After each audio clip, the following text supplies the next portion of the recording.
Nak tahu apakah tanda-tanda seseorang itu sedang menghadapi sakaratul maut? Jom dengar penjelasan Ustaz. Orang nak mati ni, kita ni Allah bagi izin tengok depan mata orang nak mati, orang nak habis umur ni. Dah berapa banyak dah sampai hari ni. Kita tahu tak, orang mati ni roh dia last keluar ke mana? Keluar ke mulut ke? Keluar ke hidung ke? Keluar ke ubun-ubun kepala ke? Keluar ke rusuk ke? Keluar ke mana roh ni? Kita tak tahu. Kita tak tahu. Hadis kata apa? Hadis kata idza syakhasal basar. Apabila mata sudah tengok tepat ke atas. Hadis beritahu. Detik-detik akhir manusia. Idza syakhasal basar.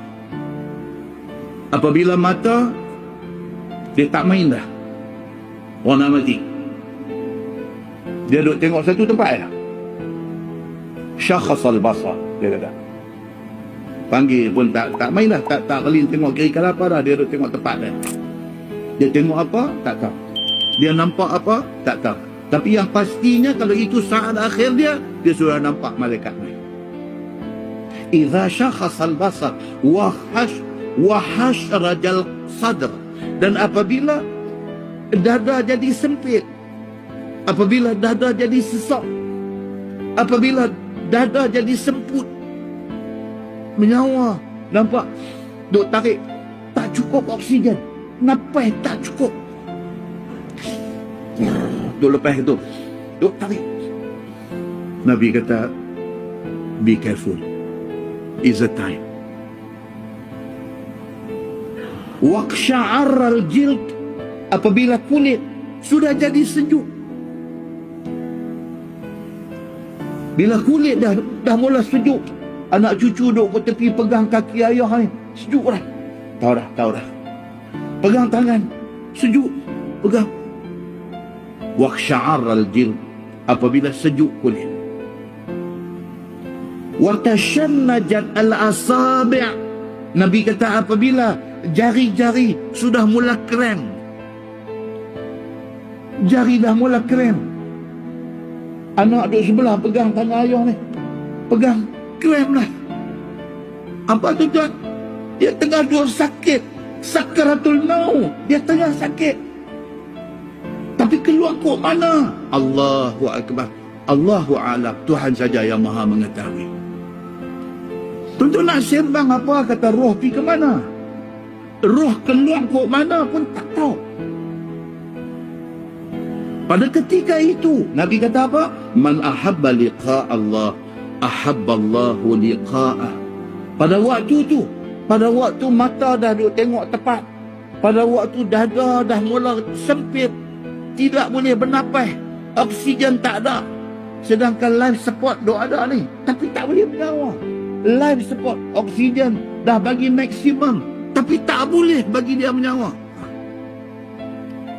Doktor duk golek kepala dah. Doktor kata dah maksimum dah.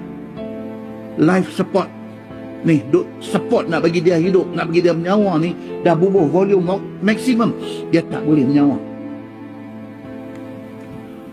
Apabila badan dah jadi sejuk, apabila jari dah krem, pada masa tu Nabi kata apa? Man ahabba liqa Allah ahabba Allahu liqa'ah.